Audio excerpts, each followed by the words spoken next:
बिस्मिल्लाहिर्रहमानिर्रहीम। एक्टिव और पैसिव के आखिरी लेसन में हम मौजूद हैं और ये तमाम टेंसेस के अलावा है।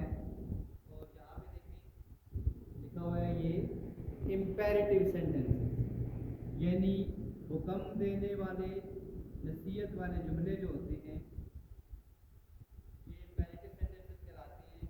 इनका एक्टिव से पैसिव कैसे बनाना है, आज जो 5 स्टेप थे वो नहीं आएंगे, बल्कि इनका अपना प्रोसेस है और उसका प्रोसेस ये लिखा हुआ है। सबसे पहले लेट आएगा, इसमें ये भी लिखा जाता है active and passive voice use of let का इस्तेमाल। पैसिव में लेट आएगा सबसे पहले, फिर ऑब्जेक्ट, जैसा कि बात था ना कि ऑब्जेक्ट को सब्जेक्ट बनाए, तो वो आएगा ऑब्जेक्ट इधर आके, लेकिन उससे पहले लेट आएगा, फिर बी आएगा और फिर थर्ड फॉर्म आएगी, क्योंकि इसमें वो सब्जेक्ट तो होना नहीं है। इम्पेरेटिव सेंटेंसेस में सब्जेक्ट नहीं होता, इसलिए सब्जेक्ट उधर नहीं जाएगा। जैसा कि ये जुमले होते हैं, go outside, speak the truth, इसमें सबसे पहले वर्ब आता है, काम जिसमें आए वो इम्पेरेटिव है। Polish my shoes, do not tell a lie. दो तरह के होते हैं, मस्बत और मनफी। अगर ये मस्बत हो तो ये लिखा हुआ है, मनफी अगर आए तो एक काम आ जाता है, बी के साथ नॉट आ जाएगा, फिर क्या बन जाएगा, late plus object plus not be, फिर थर्ड सिर्फ एक फर्क आएगा, वो मैंने लिखा नहीं है, दूसरा हम कर लेंगे। उसके बाद ये मज़ीद भी जुमले होते हैं। बाज़ का ऐसा होता है कि ऑब्जेक्ट ही मौजूद नहीं होता, ऐसे जुमले भी होते हैं ऑब्जेक्ट ही नहीं होता। अभी ये है ना कि प्ले क्रिकेट, अब क्रिकेट ऑब्जेक्ट है, मौजूद है, ऐसे जुमले होंगे ये, जैसे कि यहाँ पे ये जुमला है, इसमें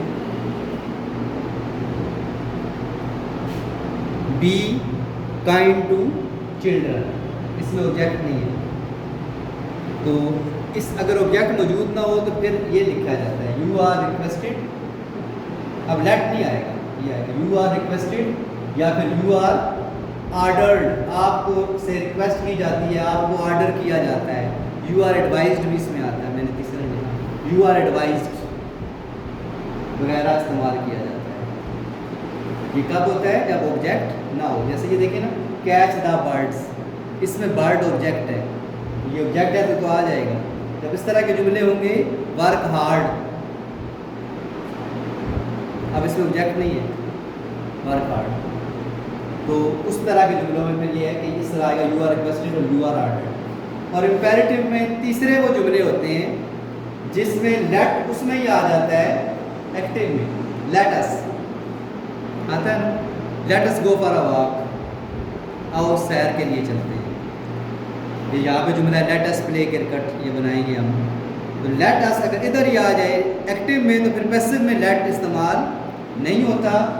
अगर ये जुमला लेट से शुरू हो तो पैसिव में लेट नहीं आता, बल्कि इट इज़ सजेस्टेड दैट, ये आएगा शुरू में, इट इज़ सजेस्टेड दैट, और फिर आगे आएगा वी शुड, ये दोनों आएंगे। It is suggested that we should, ये जो लेट अस आएगा हर एक में, लेट अस, आओ हम ये करें। वो जो एस यू एस अस है ना, वो हमें कहा जा रहा है, इसलिए हमें यहाँ पे आ जाएगा वी शुड। और तजवीज़ दी जा रही है तो इट इज़ सजेस्टेड, क्योंकि लेट अस जब भी कहेंगे तजवीज़ होगी।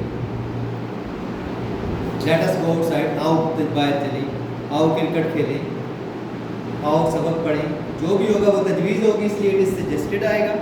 और उसके बाद वी शुड भी आएगा अस की वजह से। तो ये तीन चीज़ें बज़ाहिर जब आप इनको बयानिया के तौर पर समझते हैं तो थोड़ा सा मुश्किल लगता है, लेकिन जब आप जुमले बनाएंगे यही चीज़ आपको आसान लगने लग जाएगी। पहला जुमला है जी, कैच द बर्ड्स, परिंदों को पकड़ो। देखिए इससे कैसे पता चला ये इम्पेरेटिव है,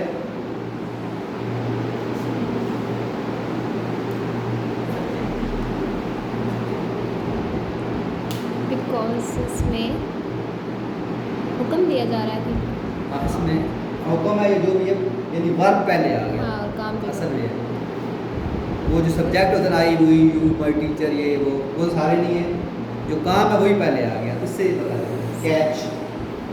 कैच वर्ब है, वर्ब शुरू में आ जाए तो ये इम्पेरेटिव होता है। पोस्ट वर्ब है, खत पोस्ट करना, शुरू में आ गया वर्ब है। और मनफी में डू नॉट, ये आमतौर पे डू नॉट आपको पता है कि ये प्रेजेंट इंडेफिनिट की हेल्पिंग वर्ब है, Yes. लेकिन जब ये शुरू में आए तो ये प्रेजेंट इंडेफिनिट नहीं होता। इससे पहले कोई और होगा ना, आई डू नॉट, वो और जुमला है। डू नॉट की वजह से लोग धोखा खा जाते हैं, वो समझते हैं ये प्रेजेंट इंडेफिनिट है। तो ये कैसे पता चलेगा कि प्रेजेंट इंडेफिनिट नहीं है? डू नॉट शुरू में आ जाए सबसे पहले, उससे पहले कुछ भी ना हो। उससे पहले कोई भी आ गया, आई, हुई, यू, वो तो समझेंगे कि वो प्रेजेंट इंडेफिनिट है। डू नॉट सबसे पहले आ जाए और उससे पहले कुछ ना हो तो ये इम्पेरेटिव है, मनफी। और वर्ब पहले आ जाए तो ये इम्पेरेटिव। तो ये भी इम्पेरेटिव है। अब तरीका सीखा था हमने, कैच द बर्ड थी, लेट से बनेगा। लेट पहले आएगा, लेट, फिर क्या है जी, ऑब्जेक्ट, द बर्ड्स ऑब्जेक्ट है, द बर्ड्स आ जाएगा। लेट द बर्ड्स, चौथा तीसरा काम बी, बी इसमें आएगा लाजमी, और आखिरी थर्ड फॉर्म पर पहले लगा हुआ है सबसे, तो पहले वो फर्स्ट फॉर्म होती है, उसकी थर्ड फॉर्म क्या है, caught, caught. Let the birds be caught, ये भी वही है, दूसरा भी थोड़ा सा लंबा था मैंने इसलिए ये भी लिख दिया, ये भी उसी तरह का है। Post these letters before sunset, ये भी है इम्पेरेटिव। कैसे पता चला इम्पेरेटिव का? वर्ब शुरू में है, इसलिए बार बार पूछ रहा हूँ कि आपको ये पहचान तो लाजमी होनी चाहिए ना कि इम्पेरेटिव है। जब आप जुमले को पहचानेंगे नहीं कि इम्पेरेटिव है तो आप तो बना नहीं सकते। तो पहला काम है पहचान, वर्ब शुरू में है, ठीक हो गया। लेट से बनेगा तो पहले लेट आएगा, फिर लेटर्स है ना object, these letters, these letters. ये ऑब्जेक्ट नहीं है, वो बाद में आएगा। लेट दीज लेटर्स, उसके बाद बी, और बी के बाद थर्ड फॉर्म पोस्टेड, और फिर जो रह गया वो सारा उसके साथ, posted before sunset. Let these letters be posted before sunset. ये फतूल सन, सूरज गुरूब होने से पहले पोस्ट हो जाने चाहिए, ठीक है। अब डू नॉट शुरू में आए तो ये भी बता दिया कि क्या होता है, इम्पेरेटिव। जब डू नॉट शुरू में हो तो इम्पेरेटिव है। अब इसमें नॉट आएगा, सिर्फ जो मैंने यहाँ लिखा नहीं था कि बी के साथ नॉट भी आ जाएगा, बाकी सारा वही है। पहले क्या आएगा, लेट, ऑब्जेक्ट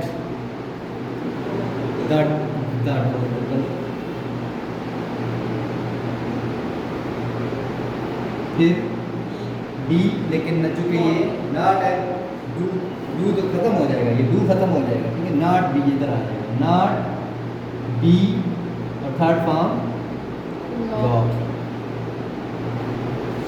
तो बेसिकली आप जो क्लासेस में मैट्रिक तक इस तरह के जुमले आते हैं, ये वाले दो मैंने एक्स्ट्रा किया कि ये भी मैं बताऊं, वरना इम्पेरेटिव यही मशहूर है कि सबसे पहले सब्जेक्ट आ जाए या फिर सबसे पहले डू नॉट आ जाए तो इम्पेरेटिव है, बस इनके लेट के साथ बनाना होता है।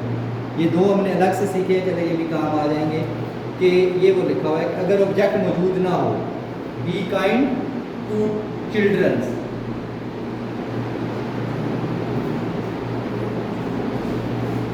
तो ये चिल्ड्रन यहाँ पे ऑब्जेक्ट नहीं है, क्योंकि बी का माना क्या है, मेहरबान बने, ठीक है, मेहरबान बने बच्चों का। ये फिर ये है, you are requested, you are ordered, ये एक्स्ट्रा लगाना है, हालांकि यहाँ पे यू वगैरह कुछ नहीं होगा। पहले तो आप ये देखेंगे ये ऑर्डर है या रिक्वेस्ट है या फिर एडवाइस है, तीसरा भी है, यू आर एडवाइज्ड, तीनों। ये शायद मैंने पहले भी बताया था कि एक जुमला ऐसा भी हो सकता है कि हो सकता है वो ऑर्डर भी हो सकता है वो एडवाइस भी है, ये दो हो सकते हैं। रिक्वेस्ट और ऑर्डर अलग अलग है, ठीक है। जब आप रिक्वेस्ट करेंगे वो ऑर्डर नहीं हो सकता, रिक्वेस्ट दरख्वास्त होती है, ऑर्डर हुक्म होता है, ये अलग है। लेकिन एक ही जुमला रिक्वेस्ट भी हो सकता है, ऑर्डर भी हो सकता है और एडवाइस भी हो सकता है, जो मर्जी लगा लें। ये एडवाइस समझ लें, बी काइंड। इस तरह बच्चों पे मेहरबानी करें, ये क्या बनता है ज़्यादातर चांस क्या है, एडवाइस। वरना ये अगर अब ये पता नहीं कौन किसको कह रहा है, अगर ये उस्ताद बच्चों को कह रहा है तो ऑर्डर भी हो सकता है, लेकिन आप इसको एडवाइस के मानों में लेंगे तो क्या बनेगा, यू आर एडवाइज।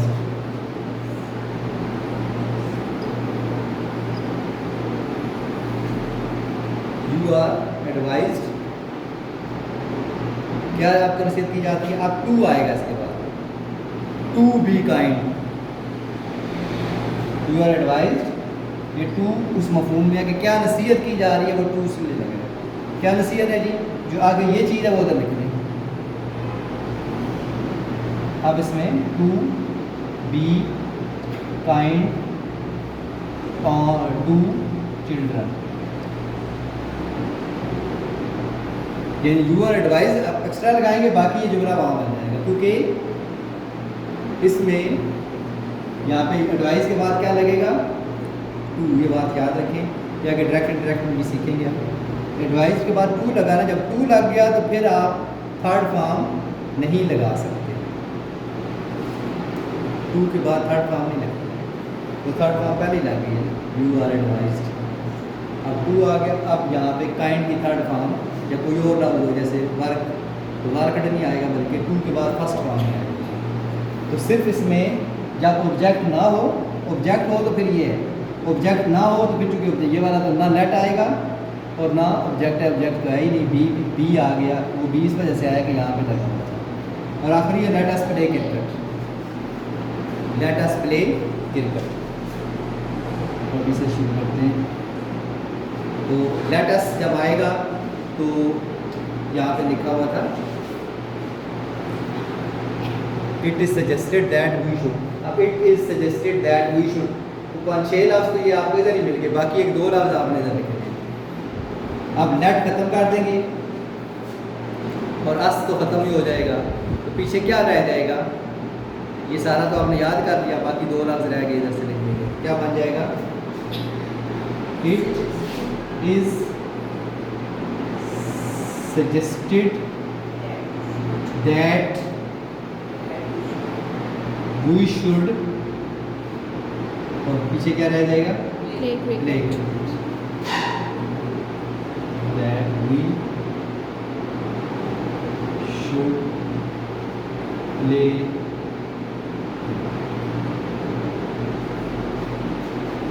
इस तरह ये इम्पेरेटिव सेंटेंसेस भी हमने सीख लिए। अब एक चीज़ और रहती है, कुछ सीख तो आपने सब कुछ लिया, एक प्रैक्टिस और चीज़ रहती है, वो क्या कि हमने सीखे है ये एक्टिव से पैसिव बनाना। हमने पैसिव उर्दू वाले जुमले नहीं सीखे, लेकिन जितनी आपने तफसील सीख ली और जो आपने हल्के पर सीख लिए, उर्दू का जुमला अगर पैसिव में हो तो वो भी हम बना सकते हैं। तो ये हमारा लेसन मुकम्मल हो गया। इस तरह एक्टिव पैसिव मुकम्मल हो गए और अब नेक्स्ट इंशाल्लाह डायरेक्ट